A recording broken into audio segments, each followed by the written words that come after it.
Mis queridos hermanos, ¿cómo están? Una vez más estamos aquí en esta apasionante materia del libro de Génesis. Estamos terminando, hemos llegado. Felicitaciones para usted. Esta es la última, sexta clase del libro de Génesis. Algo tan increíble.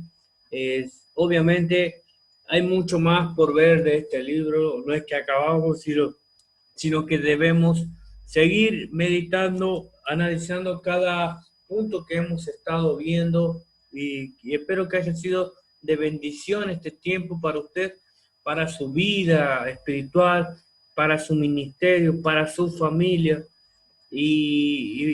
Bueno, ha sido un gusto compartir este tiempo a través de este medio. Y lo lindo de Génesis es que es el primer libro apenas de la Biblia. Tenemos 65 libros más para estudiar.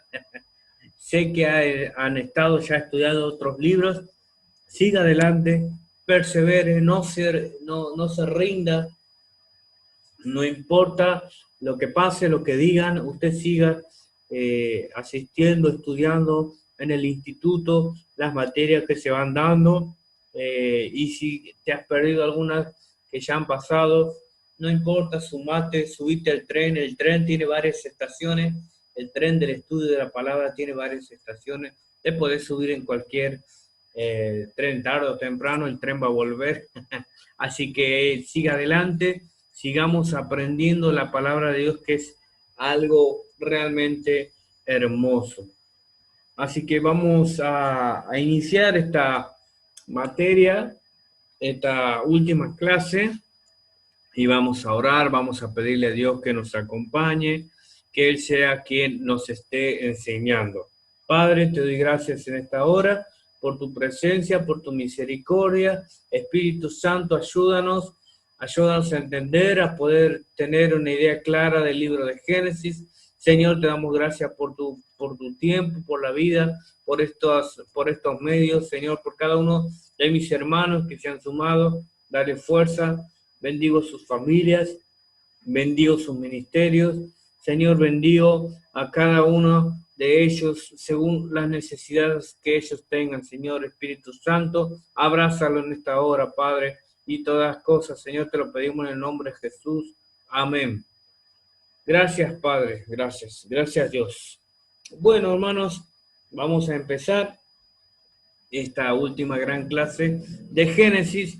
En la clase anterior, en la clase 5, habíamos visto, habíamos empezado a ver la historia de Jacob, perdón. Uno de los patriarcas, ya vimos a Abraham, estuvimos viendo Isaac y habíamos empezado con Jacob. Y Jacob había hecho cosas que no debía. Recuerde usted del hogar disfuncional que tenía Isaac y Rebeca, donde Isaac prefería más a su hijo Esaú y Rebeca a su hijo Jacob. Esta preferencia, esta disfuncionalidad causó severos daños a la familia, a tal punto que Jacob engañó a su hermano, a su propio padre, solo para robar lo espiritual que le correspondía por legalidad a su hermano Esaú. Recuerde que Jacob le interesaba mucho lo espiritual y a Esaú le interesaba más lo terrenal.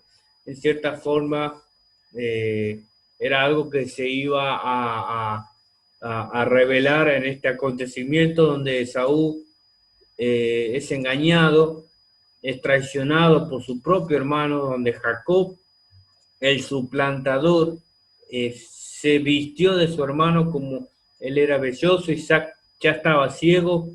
Con complicidad de su madre Rebeca, Jacob logra obtener la bendición de su padre Isaac. Cuando Esaú se entera de esto, literalmente salió a matar a su hermano porque estaba muy enojado por lo que le había hecho. Habíamos quedado hasta aquí, la clase pasada, Jacob no iba a ver a su madre morir, amaba Jacob a su madre, pero todas decisiones mal tomadas tarde que temprano vamos a sufrir consecuencias. En el caso de Jacob, vamos a ver que no pudo despedirse de su madre, nunca más la vio, y es algo muy triste. Pero bueno, en esta clase vamos a ver, Jacob viaja a Mesopotamia, a la Mesopotamia, y huyendo obviamente de su hermano Esaú, como les decía. Y en el capítulo 28 vamos a ver antes de que Jacob se vaya del todo, Isaac le dice, no quiero que te cases con ninguna de aquellas mujeres que no conocen a Dios, vete y busca, literalmente le dice, vete y busca una mujer de las hijas de Labán, el hermano de tu madre, que no quería su padre Isaac que Jacob pudiese unirse con gente extraña, sino que trate de buscar algo que esté conforme, digamos, a lo que ellos venían haciendo. Recuerde que Dios estaba empezando a armar la nación, el plan de redención de Génesis estaba empezando a tomar forma ahora, escogió a Abraham, le dio promesa, le dio el hijo de la promesa, Isaac tiene a sus hijos y ahora le toca a Jacob emprender la creación de esta nación, el pueblo de Dios. Entonces, era de suma importancia de que Jacob escogiera bien a su compañera. Así como nosotros en la actualidad es importante ver con quién vamos a estar pasando el resto de nuestra vida. No es un cuento de hadas esto del yugo desigual, esto es totalmente real. Miles de testimonios lo afirman. Debemos tener mucho cuidado de no hipotecar lo que Dios te ha dado a vos. Amén. Y entonces Jacob va a la casa de su tío y su tío le habla de sus hijas. Jacob se enamora. Usted conoce la historia, vamos por el tema del tiempo. Jacob se enamora de Raquel, pero Raquel tenía una hermana mayor que se llamaba Lea. Usted conoce la historia.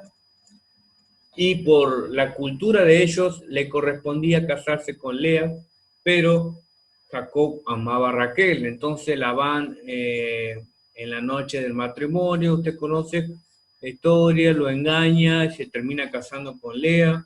Hasta eso, Jacob había trabajado 7 años por su esposa, y cuando se da cuenta de que había sido engañado, Labán, su suegro ahora, le decía que debería trabajar 7 años más de lo que ya había trabajado. O sea, en total 14 años trabajó Jacob para casarse con la mujer que realmente amaba. Esto es algo increíble. ¿Cuánto tiempo hay que trabajar por lo que amamos? El que sea necesario. Si realmente amamos a Dios, si realmente amamos el propósito, no solamente estamos hablando de la unión conyugal, sino del propósito de Dios para nuestra vida. Si realmente le amamos a Dios, debemos trabajar el tiempo que sea necesario para cumplir el propósito de Dios. Jacob trabajó 14 años hasta casarse con su hermana Raquel, y con Raquel, la hermana de Lea, su primera esposa. Entonces, en el capítulo 28 vamos a ver esta historia, pero, o sea, esto lo vamos a ver realmente en el capítulo 29 más adelante, pero en el capítulo 28 le estoy haciendo una anticipación. En el capítulo 28 pasa algo muy importante. Jacob, cuando estaba huyendo de su hermano, llega a Betel. ¿Qué es Betel? Casa de Dios. y es algo increíble lo que pasa en esta historia. Dios se le aparece a Jacob. Jacob cae cansado, se acuesta sobre una roca y empieza a tener una visión donde ángeles bajaban por una escalera que tocaba la tierra y llegaba hasta el cielo. Y Jacob le bendice, se hace un pacto con Dios, unge ese lugar y tiene una revelación bastante fuerte de parte de Dios. Es algo interesante porque la visión, el sueño que tiene Jacob simboliza que existía una comunicación entre el cielo y la tierra. Recuerde que Dios, en todo el libro de Génesis, empezamos a ver cómo Dios se fue revelando con cada uno de los personajes que hemos ido estudiando en esta materia. Y llegamos aquí a Jacob, donde también Jacob iba a tener esa posibilidad de conocer a Dios de una manera especial. Entonces Dios, esta visión, vemos aquí que realmente Dios toca, se comunica con su creación, la escalera que simbolizaba que Dios se comunica con nosotros. Incluso hoy en día podemos hablar de que Dios se comunica con nosotros a través del Espíritu Santo, a través de su palabra. Es el mismo ayer, hoy y siempre. Eso es lo hermoso de nuestro Dios. Entonces, ve Jacob el cielo abierto, y esto significa la providencia de Dios para la vida para la vida de Jacob. Aún así, después de esta terrible manifestación que tuvo, donde Dios le dice que él iba a oír y que lo iba a ayudar a Jacob. Recuerde que él venía escapando de su hermano Esaú y estaba huyendo, y le dice Dios que él escucharía sus oraciones y que lo iba a ayudar.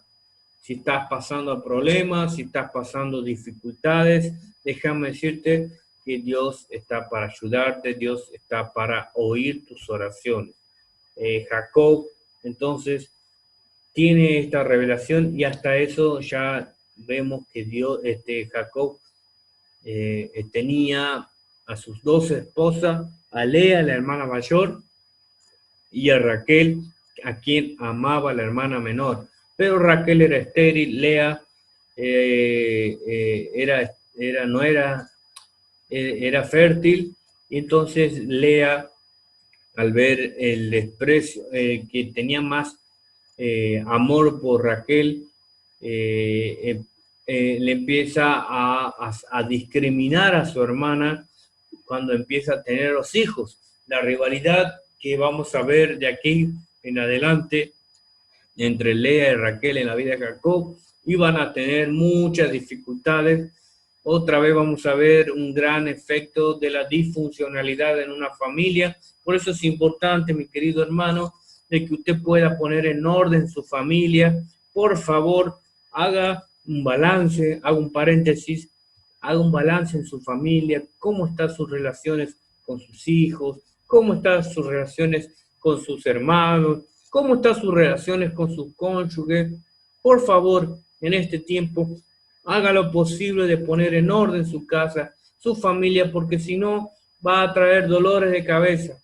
Y acá, con la vida de Jacob, lo vamos a ver mucho, con la vida de Abraham y Isaac lo vimos, y acá vamos a, es como que se repite esto, y vamos a ver las diferentes circunstancias que, como efecto de no poner en orden a la familia. Jacob se casa con dos mujeres, con dos hermanas, y una es estéril y la otra es fértil. Uno tiene hijos, la otra no.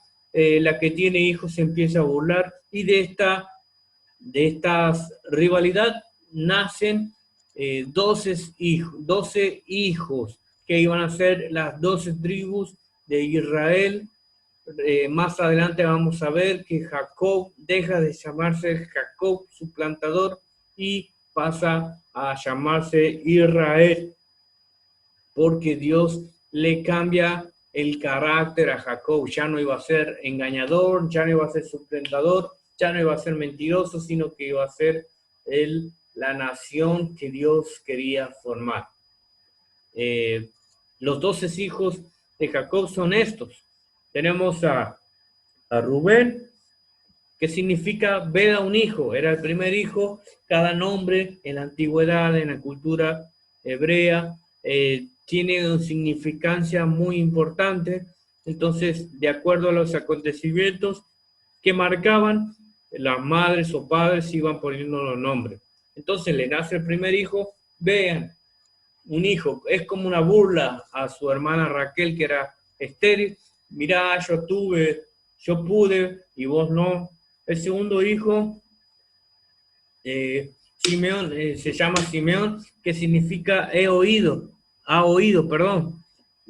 Otra burla a Raquel, dice, mira, Dios me ha oído a mí, me ha dado hijo a mí, a vos Dios no te ha oído.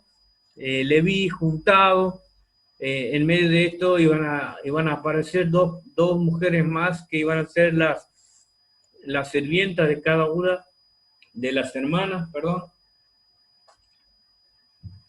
Después iba a salir el quinto hijo, Dan, juez o juzgó. Neftalí, mi lucha. Gad, buena fortuna. Aser, bienaventuranza o feliz. Y Sacar, hay una recompensa. Zabulón, morada. José, que es el primer hijo que Dios le da a Raquel.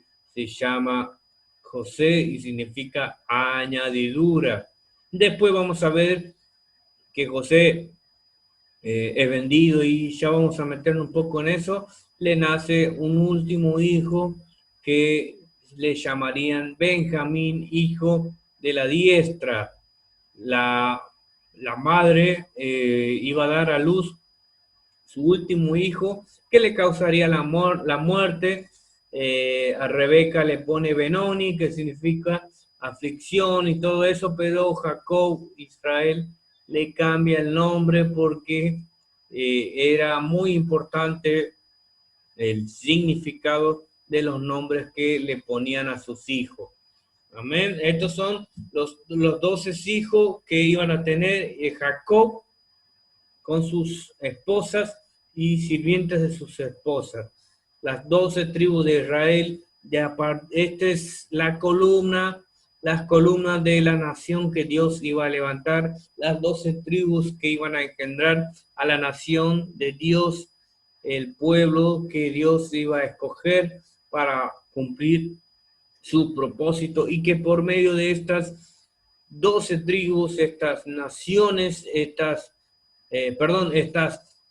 columnas iban a ser benditas todas las naciones, recordando la primera promesa que Dios le hace a Abraham, que en ti serán benditas todas las naciones, porque de estas 12 tribus que vemos aquí, Dios iba a venir, se iba a hacer hombre, iba a venir tras el linaje de la tribu de Judá.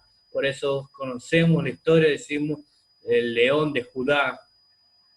¿Por qué no por Leví, por Simeón o Rubén, que eran los primogénitos, o sea, los primeros antes de Judá? Porque usted lo va a leer después, cada uno de ellos han cometido un terrible pecado delante de Dios.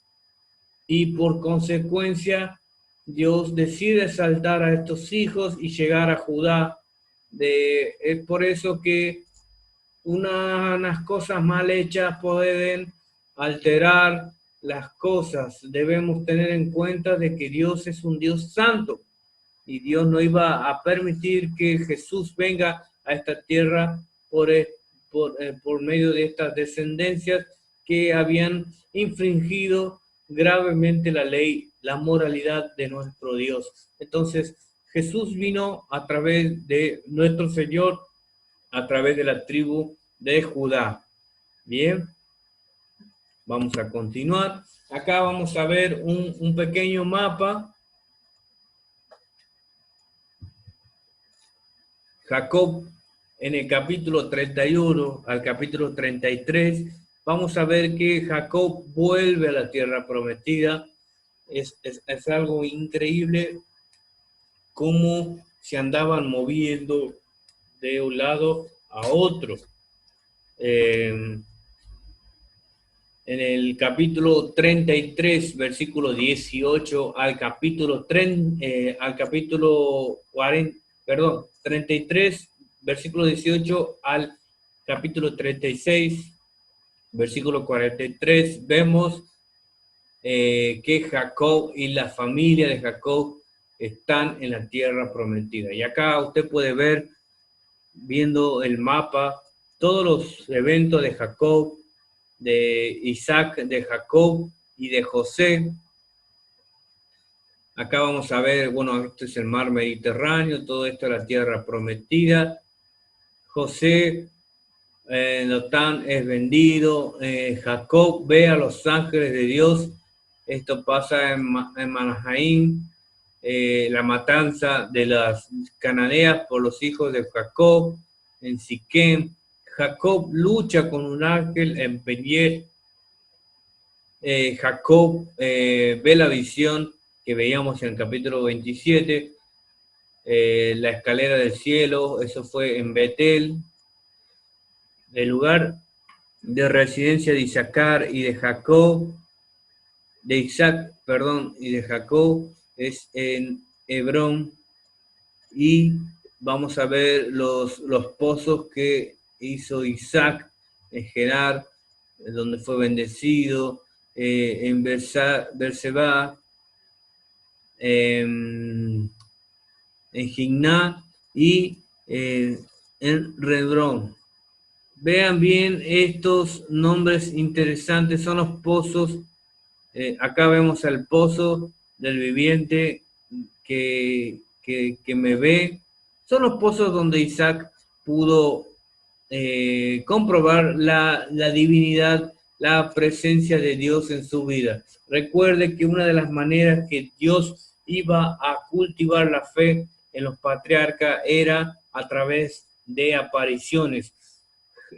Abraham ya lo había comprobado, Isaac vemos aquí también a través de los pozos que él iba a pasar en su vida, y ahora estábamos viendo que ya se le empieza a aparecer de una manera más tangible a Jacob cuando en Peniel tiene el encuentro con este ángel, que usted conoce la historia, que él pelea con el ángel y es ahí donde le cambian el nombre, que tiene que ver con el favor de Dios sobre la vida de Jacob.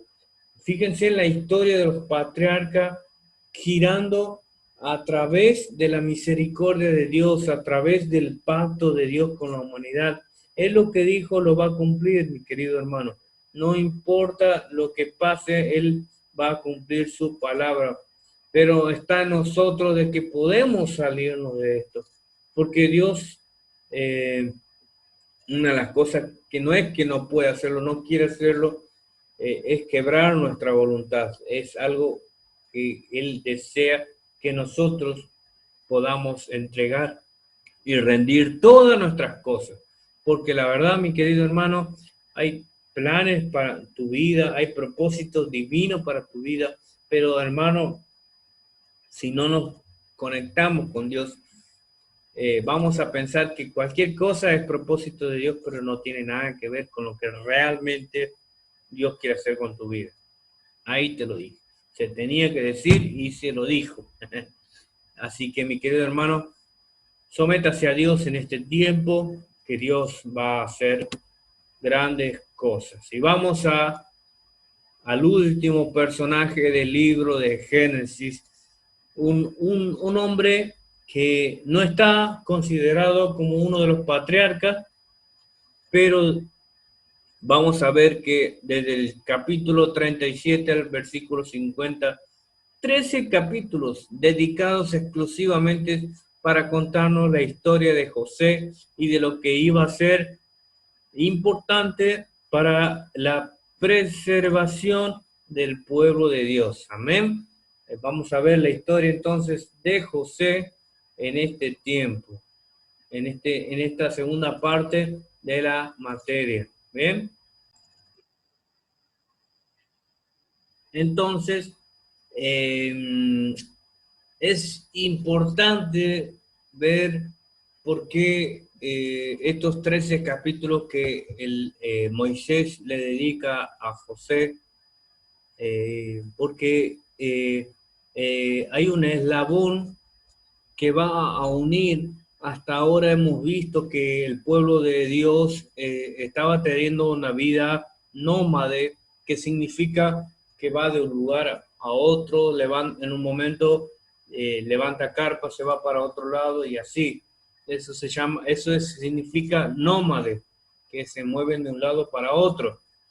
Pero iba a ser, José iba a ser fundamental para empezar un nuevo estilo de vida que iba a ser una vida sedentaria, que era la vida sedentaria en Egipto, que iban a pasar su descendencia por 4 siglos, 400 años iban a vivir en una tierra ajena. Y ya Dios de antemano, obviamente, en Génesis 15, versículos 13 al 16, Dios ya le había dicho de antemano que esto iba a pasar. Es algo increíble como Dios le dice lo que va a pasar y pasa. Porque cuando Dios nos comenta de su propósito, cuando Dios nos muestra su voluntad, Él nos dice, pero a veces pasa mucho tiempo en el medio y pensamos que Dios se olvidó de las cosas y no. Pero acá vemos apenas un ejemplo de que pasan muchas cosas en el medio antes de que se cumpla lo que Dios le había dicho a Abraham. Y uno dice, pero los hizo vivir en Egipto, fueron esclavos, pero era necesario de que el pueblo de Dios tomase este hábito de quedarse en un solo lado. Porque imagínate, Dios quería formar una nación y ya les había dicho que la tierra prometida era en tal lugar. Si ellos seguían con su vida, con su estilo de vida nómades, que es moverse de un lado a otro, iban a llegar a la tierra prometida, iban a estar un ratito y se iban a ir. Y en cambio era necesario que pasen a otro estilo de vida que es más sedentario, que se queden ahí donde Dios lo iba a poner para que cuando llegue el momento de ocupar la tierra prometida, no se muevan. Entonces a nosotros cuando Dios quiere forjar nuestro carácter es porque quiere prepararnos para permanecer en la tierra prometida que Él nos quiere poner, que Él nos quiere colocar. Amén. Entonces es lo que pasa. José iba a ser fundamental en la historia del pueblo de Israel porque iba a ser el eslabón. No era considerado en sí un patriarca, pero Dios acá vemos que a José lo pone a la misma altura que los patriarcas, a los primeros patriarcas, al padre de la fe, a Isaac, hijo de la promesa, y a Jacob, con el que establece el pacto. A esa misma altura lo iba a poner Dios a José. Vamos a ver la historia entonces de José. José en el capítulo 37, vamos a ver que José iba a sufrir una vez más. Recuerde Isaac, el favoritismo por Esaú más que por Jacob. Acá vamos a ver una vez más este patógeno, este factor de Jacob. Su favorito era José. José le ponía hasta túnicas especiales, cosa que al resto de sus 9 hermanos que nacieron primero, que lo hicieron sentir padre, no lo tenían. Pero Jacob amaba Israel a José, era el favorito porque había una gran razón, era su primer hijo con la mujer que más amaba, con Raquel. Entonces, por eso había un exceso de favoritismo por José, y esto le traería complicaciones a José. Y en el capítulo 37 vamos a ver esta primera consecuencia que tendría por esto. Pero obviamente, mi querido hermano, Dios ya tenía un propósito. Dios le había dado a José la interpretación de sueños. Dios le hablaba por medio de los sueños. Todo lo que le iba a pasar a José a partir de ese momento iba a estar bajo control de Dios. ¿Por medio de qué? Por el medio de la capacidad que le dio de interpretar sueños. Por eso, si Dios te ha dado algo a vos, Dios tiene la capacidad de mantener el control por lo que Él ya te ha dado a vos. Entonces, no podemos dedicarnos a hacer cosas que Dios no nos manda, porque ahí, en cierta forma, podemos salirnos del control de Dios. Pero mientras permanezcamos en lo que Él nos llamó a hacer, en lo que Él nos dio, en lo que Él nos dijo que hagamos, Dios, pase lo que pase, todos los males que vamos a tener, no nos tiene que preocupar, porque Dios siempre va a tener el control. A José le pasó así. A José le dio esa capacidad de sueño y su vida iba a rondar por esa capacidad de interpretar sueños. Vamos a ver que esta capacidad de interpretar sueños lo iba a llegar a poner como el segundo más importante después del faraón en Egipto, en una nación extranjera. Entonces te repito otra vez lo que Dios te ha dado, te ha dicho que haga, y no te muevas de eso, o sea, movete a través de eso, no busques imitar a nadie, no busques ser como otro porque le va mejor a él, porque es más copado. Y José iba a ser vendido por su hermano, iba a ser despreciado por su hermano, siendo que él lo amaba. Sin embargo, todo esto iba a pasar porque había un propósito muy grande en estas circunstancias. ¿Me está entendiendo? Espero que sí. Vuelva a escuchar esta parte porque es algo que recién me está viniendo, no tenía pensado decirlo, pero escúchelo bien, por favor. José es vendido entonces por sus hermanos, por envidia, lo quisieron matar, pero una vez más te digo, como Dios ya tenía su control sobre la vida de José, nada le iba a pasar, ninguna muerte le iba a llegar. Iba a pasar algunas cosas, pero Dios tenía el control de la vida de José. Entonces, no lo mataron, lograron venderlo como esclavo. Entonces, José llega a Egipto como esclavo. Entonces, llega a la casa de un señor que se llama Potifar, un funcionario importante dentro de Egipto, y Potifar rápidamente pasa a agarrarle cariño, le da confianza a José, y José tenía algo especial, se le notaba que había algo especial en él, se le notaba tanto que Potifar a ciega confiaba en José. Así nosotros, cuando estamos en las cosas de Dios, inspiramos confianza, inspiramos cariño, amor, favor de la gente, pero obviamente las consecuencias iban a seguir, pero Dios nunca perdió el control, porque José iba a sufrir una escena muy vergonzosa con la esposa de Potifar. Usted conoce la historia. La Potifar, la esposa de Potifar, sedujo, quería tener relaciones con José. José no lo quiso hacer, no porque era poco hombre, sino porque realmente él tenía temor santo. Por eso él corrió cuando esta mujer lo estaba acosando de una manera increíble. Él corrió, no dijo, no, yo me quedo aquí parado, yo soy un hijo de Dios, la tentación no me va a vencer. No, mi querido hermano, a la tentación no se le resiste, a la tentación se le huye.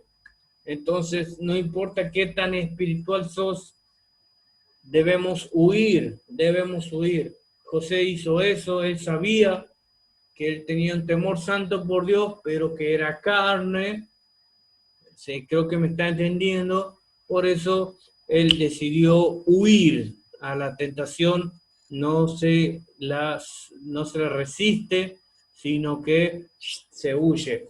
La Biblia no nos enseña a resistir la tentación, sino a huir de las tentaciones. Así que te animo, si estás en un momento, en situaciones de mucha tentación, huir, por favor. Entonces, a través de esto, la mujer de Potifar lo iba a acusar injustamente. Potifar no tenía muchas elecciones que mandarlo a la cárcel. Y una vez más vemos Dios teniendo el control sobre la vida de José. ¿Pero qué? Si lo están mandando a la cárcel, ¿qué? ¿No se le escapó Dios esto? No, porque después de esta escena, de esta acusación severa, Potifar tranquilamente lo podría haber matado, pero no lo mató, lo mandó a la cárcel.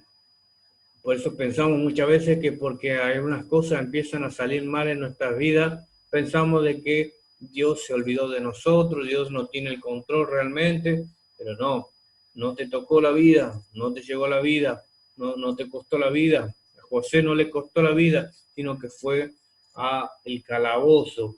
En el capítulo 39 vamos a ver, desde el versículo 21 hasta el versículo 23 del capítulo 40, vamos a ver que Dios José una vez más se mueve bajo lo que Dios le dio, que es la capacidad de interpretar sueños, no bajo otras cosas, no que yo soy un hebreo, que yo estaba trabajando con Potifar, no, él se movió con lo que Dios le había dado, que era la capacidad de interpretar sueños, porque de repente se encuentra con dos personas que habían tenido sueños y que estas personas estaban teniendo sueños donde no podían saber qué significaba. Entonces José, en el momento justo, con actitud justa, pudo hacer uso de lo que Dios le dio, que era la capacidad de interpretar sueños.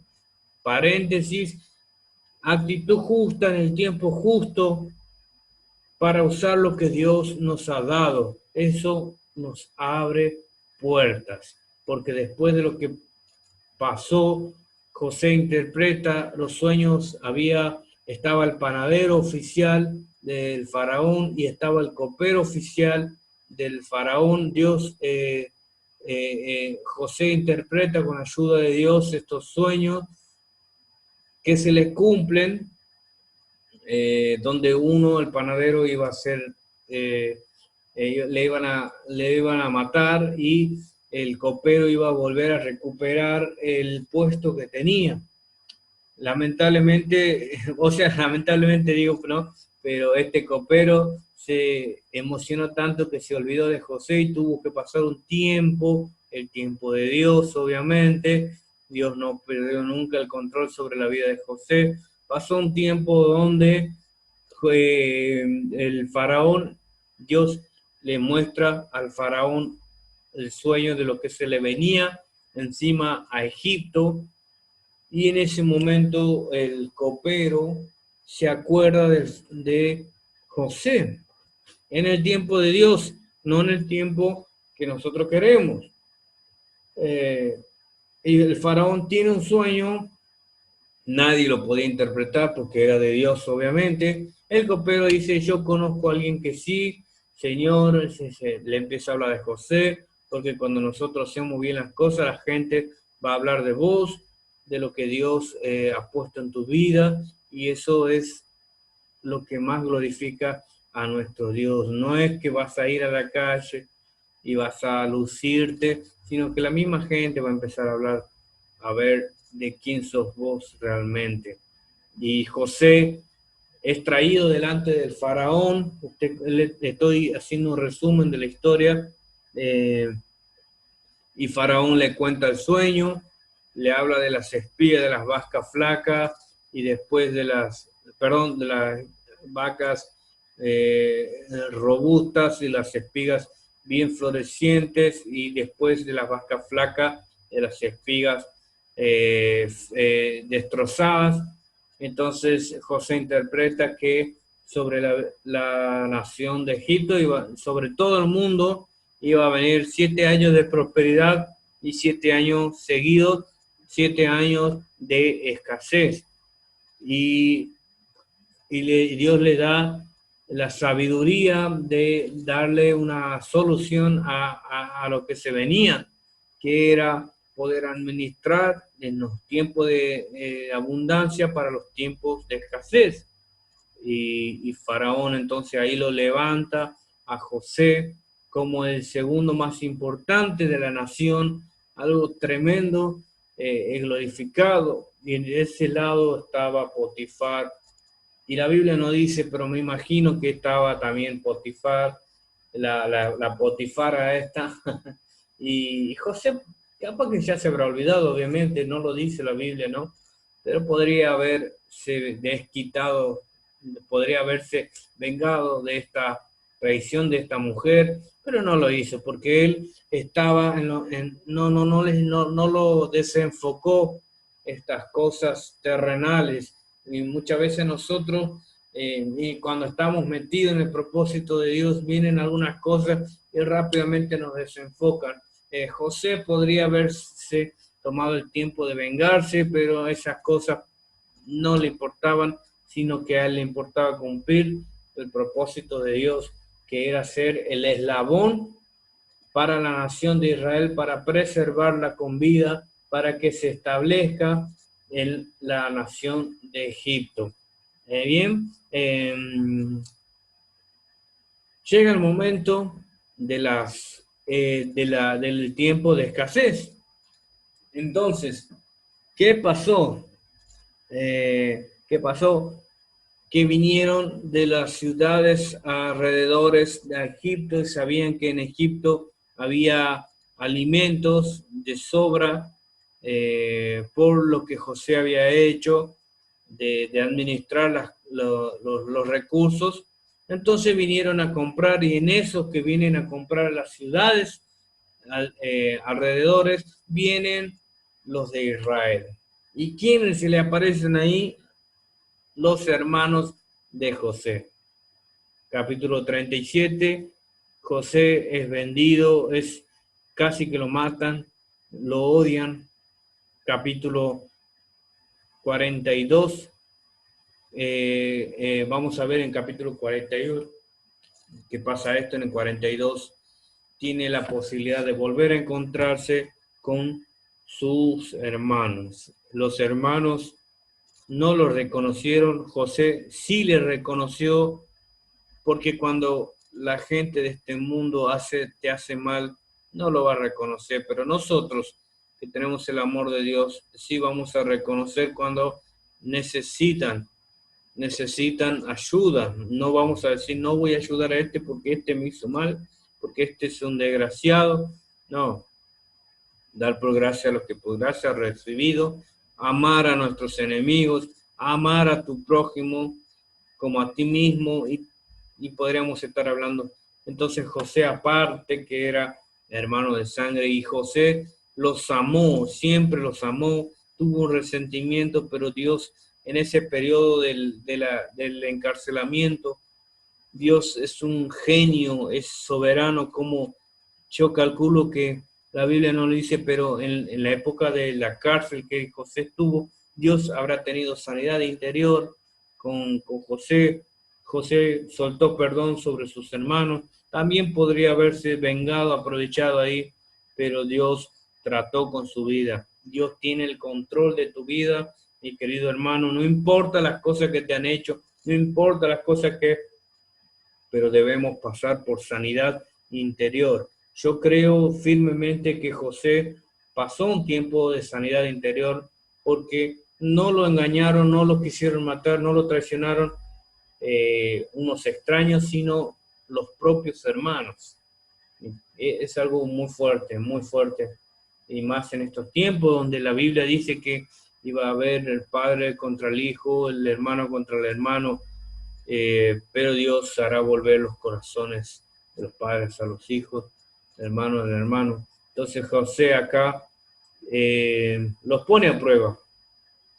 Él quería que los hermanos también pasaran en cierta forma lo que él pasó, ese proceso de restauración, por así decirlo, del 42, capítulo 42 de Génesis al capítulo 45 de Génesis, vamos a ver la famosa historia que José les pregunta por su familia y le dicen que los hermanos que tienen un hermano menor, que se llama Benjamín, que tenían otro hermano que murió y que José le dice que vayan por el hermano, pero que los hermanos le dicen que su padre Jacob no lo quería mandar porque tenían miedo que le pase lo mismo a ese hermano desaparecido, obviamente que era José.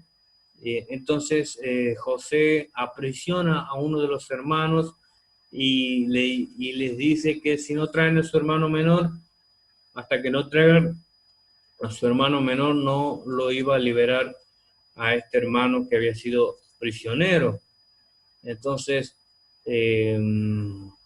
bueno, para hacerla corta, van a buscar a Benjamín y el hermano mayor, Rubén, se hace responsable con su vida delante de Jacob para poder rescatar a su hermano que estaba preso en Egipto. Entonces vienen y José se conmueve cuando ve a su hermano menor. No lo conocía a Benjamín, era el último hijo que había tenido su madre. Entonces José los invita a comer y por ahí también José quiere seguir tratando con la vida de sus hermanos, les tiende una trampa, por así decirlo, y José llega un momento que ya no aguanta tanta presión que se revela ante sus hermanos. Y José les dice, yo soy su hermano, José. Imagínense, los hermanos estaban aterrorizados, dolidos, sorprendidos, era una mezcla de emociones. Imagínense ese cuadro después de haber vendido a su hermano, de haberlo dado por muerto. Por otro lado, José pasó prisionero, estuvo olvidado, estuvo como esclavo. Dos realidades que se juntan bajo el propósito de Dios. Es algo increíble, mi querido hermano. Se reconcilian y automáticamente, sin perder tiempo, José manda a llamar a su padre. Y entonces, a partir del capítulo 46 de Génesis, casi al final, hasta el capítulo 47-26, la familia Jacob y toda la familia, ya el principio de la nación de Israel, que Dios estaba formando esta nación, vienen a Egipto. Recuerde, José es importante porque iba a ser el eslabón, iba a ser lo que iba a hacer sobrevivir a Israel y que iban a dejar de vivir como nómades, que iban de un lado para otro a vivir un estilo de vida sedentario, o sea, firmes en un lugar. Pero aún así, Jacob era ya un patriarca junto a su padre Isaac y a su abuelo Abraham. Él era un hombre, él llega a Egipto, se abraza con José. Es algo increíble esta historia. Léalo, por favor, los últimos capítulos. Jacob ya era un patriarca de Israel, y desde Peniel ya tenía este nombre de Israel. Él es algo increíble porque él no se arrodilla ante el faraón, sino que automáticamente le pide a su Dios, a nuestro Dios, que bendiga al faraón. En Hebreos 7:7 dice, el menor es bendecido por el mayor. Es lo que estaba haciendo Jacob con el faraón. Jacob mira hacia el futuro cuando bendice a sus descendientes, profetizando en el capítulo 47, desde el versículo 27 hasta el capítulo 50, versículo 26, Jacob empieza a profetizar en cada uno de las tribus de Israel, entonces Jacob, junto con su familia, empiezan a compartir un hermoso tiempo en Egipto. Ya los sufrimientos habían pasado, y Jacob iba a bendecir de acuerdo a cada uno de los caracteres que tenía cada hijo, iba a profetizar.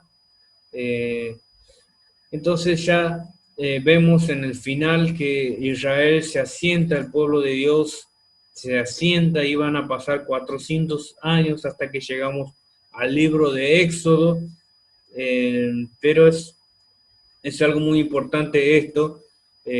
Jacob, aunque estaba con su familia en Egipto disfrutando, no estaban en cualquier lugar. El faraón le dijo a José: anda a hacerlo habitar en la mejor parte de Egipto, en el mejor lugar.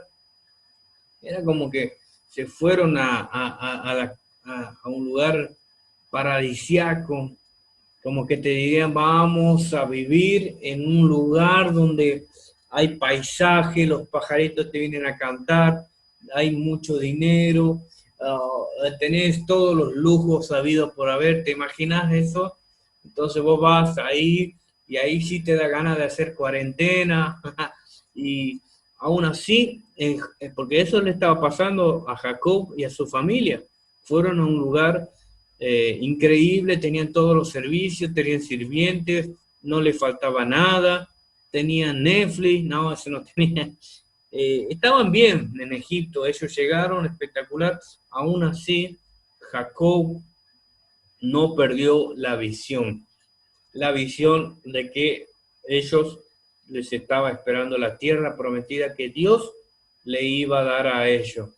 Egipto, Dios le había dicho: van a pasar 400 años viviendo en Egipto, pero no es el fin de mi nación. Yo tengo una tierra prometida.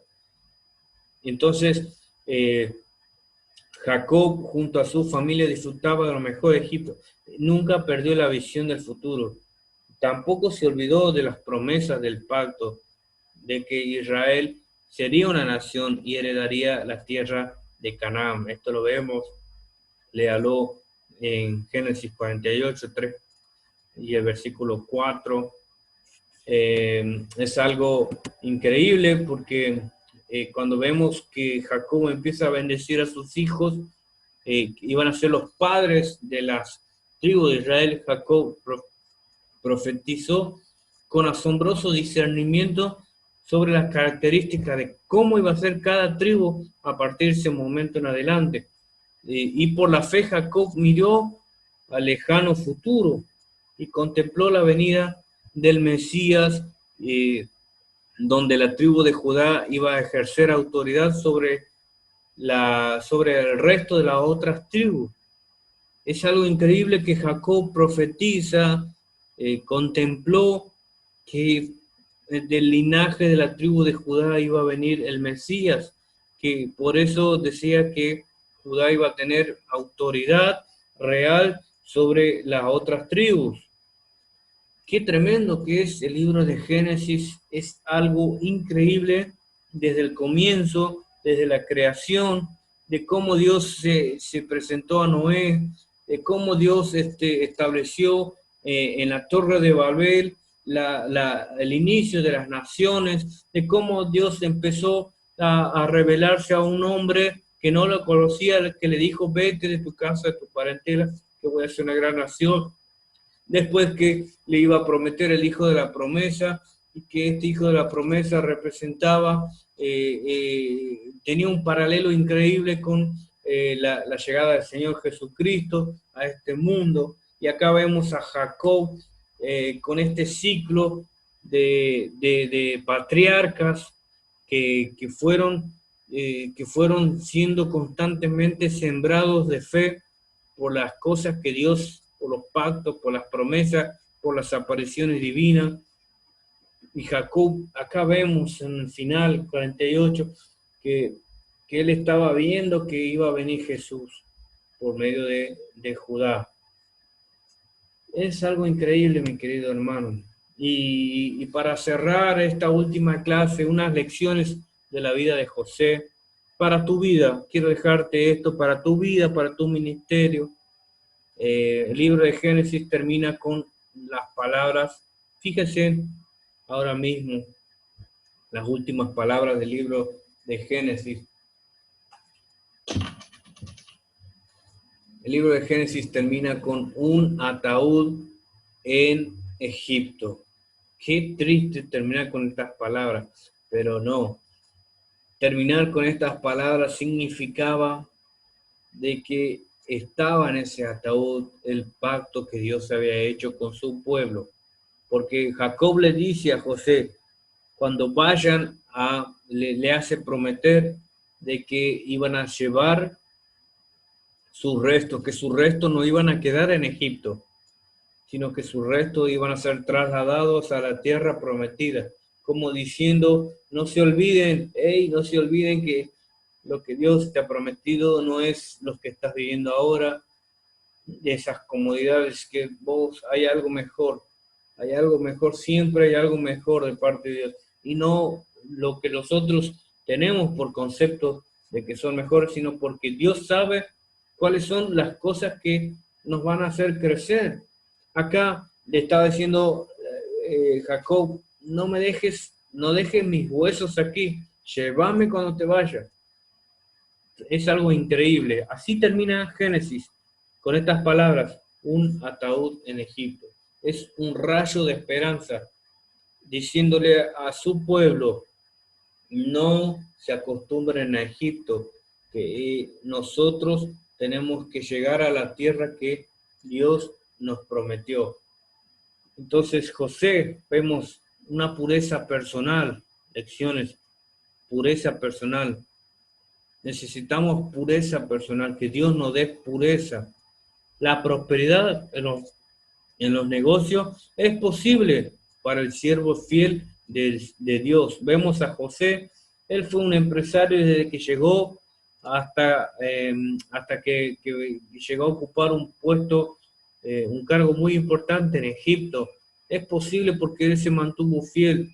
Él se habrá quejado, quizás, no sé, la Biblia no lo dice, pero nunca dejó de creer en Dios, nunca dejó de moverse bajo lo que Dios le había dado, que era la interpretación de sueños. La importancia de cuidar a nuestro Padre es otra gran lección que nos muestra Génesis al final con la vida de José. Ama a tu padre, a tu madre, por sobre todas las cosas, es un mandamiento, gran promesa. Es algo increíble, Génesis nos está mostrando algo increíble con los padres, porque José no se olvidó de sus padres, los honró hasta el final, y que por medio de la cruz se obtiene la corona. José sufrió. Una de otras grandes lecciones, no se puede, mi querido hermano, llegar a tomar la corona si no hay sufrimiento en nuestra vida. En el mundo vamos a tener aflicciones, pero Jesús venció a este mundo. Debemos confiar, debemos introducirnos. Ahora ya todo es, tú puedes, lo vas a lograr, el éxito, el éxito, el éxito. Mi querido hermano, sí existe el éxito, pero no de la manera que el mundo te lo vende. Nosotros nos espera una eternidad con nuestro Señor Jesucristo y se puede vivir la eternidad estando vivos aún aquí. Empecemos a vivir la eternidad, pero recuerde, por medio de la cruz nuestro Señor Jesucristo obtuvo la corona. José sufrió para llegar a donde llegó. Entonces, ¿qué nos queda a nosotros? Y la última lección, que toda la vida de José es la ilustración de la providencia de Dios. ¿Qué significa providencia? Videncia viene de la palabra vidente, que es ver, y antes de que las cosas pasen, nosotros podemos ver. José tenía esto, él tenía esa capacidad de ver las cosas antes de que pasen, por lo que Dios le había dado esa capacidad de interpretar los sueños. Nosotros tenemos hoy la capacidad de ver las cosas que van a pasar antes de que ocurran, que están escritas en este libro, la Biblia. Entonces, aférrese de esta providencia que es Dios a través de su palabra. Así que, mi querido hermano, este es el fin de la materia de Génesis. Que Dios les bendiga, mi querido hermano. Recuerde que esto es apenas el comienzo.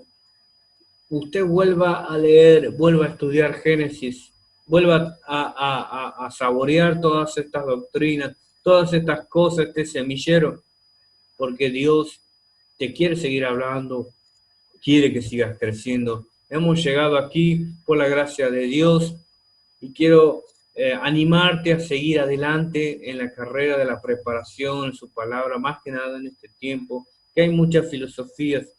Y recuerden que Dios tiene un propósito con tu vida, Dios te ha dado una identidad, que vos sos importante para Dios, que Dios te ama, no se fija en los defectos, en los errores que has cometido. Dios te ama, mi querido hermano, eres importante y vas a hacer grandes cosas, no como el mundo te lo dice, sino como Dios dice que lo vas a hacer, que es mucho mejor, mucho mejor. No te dejes convencer por las cosas de este mundo.